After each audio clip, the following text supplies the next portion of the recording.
இன்றைக்கி சுரக்காய் கூட்டு செய்ய போகிறேன். அதுக்கு பிஞ்சு சுரக்காய் அப்படி ஒன்று எடுத்துக்கோங்க. இது தோல் சீவி கட் பண்ணிக்கலாம்.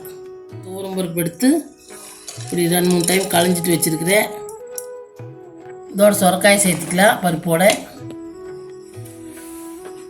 ஒரு 2 சின்ன தக்காளி சேர்த்துக்கலாம். ஒரு பெரிய வெங்காயம் சேர்த்துக்கலாம்.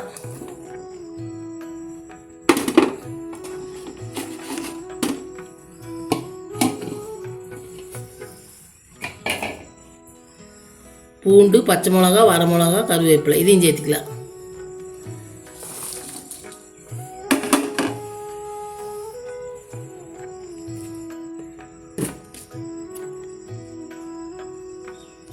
ஒரு ஸ்பூன் மஞ்சத்தூள் சேர்த்துக்கலாம்.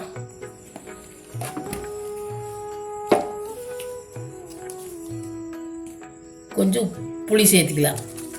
இதோடைய தேவையான அளவு தண்ணி ஊற்றிக்கலாம்.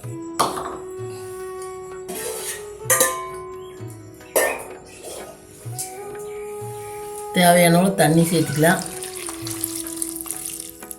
இதோட தேவையான அளவு உப்பு சேர்த்துக்கலாம்.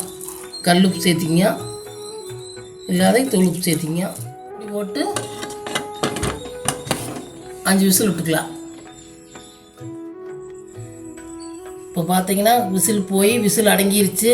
5 விசில் விட்டு ஓப்பன் பண்ணி பார்த்துடலாம்.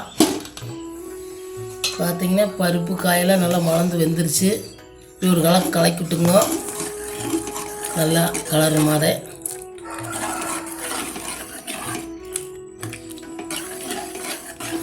நம்ம கடைவெல்லாம் வேண்டியதில்லை. இப்படி கலக்கி விட்டுங்க.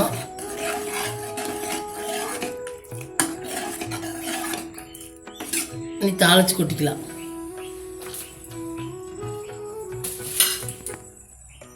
இதெல்லாம் இப்படி ஒரு வடச்சட்டியோ எது வாக்கணுமோ ஏதோ ஒன்று வச்சுக்கணும்.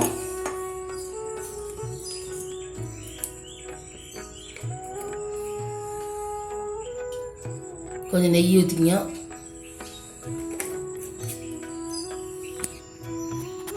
நெய்யோடைய கொஞ்சம் எண்ணெய் ஊற்றிக்கங்க.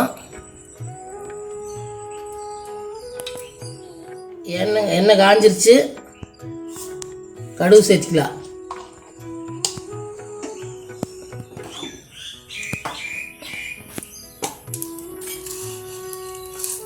கொஞ்சம் உளுந்தம் பருப்பு சேர்த்துக்கலாம்.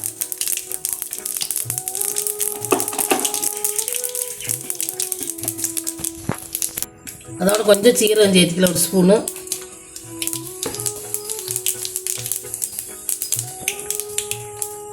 அதோட பூண்டு சேர்த்துக்கலாம்.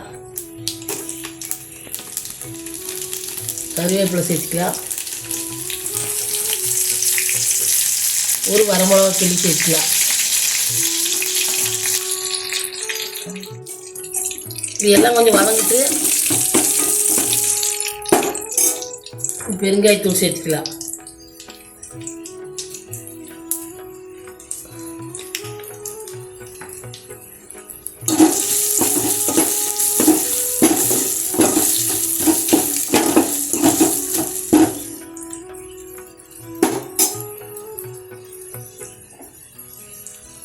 நீ அடுப்பு ஆஃப் பண்ணிவிட்டு இதில் எடுத்து கொட்டிக்கலாம்.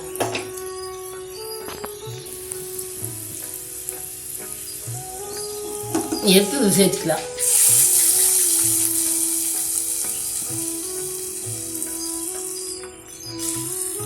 கலந்துட்டுக்கலாம்.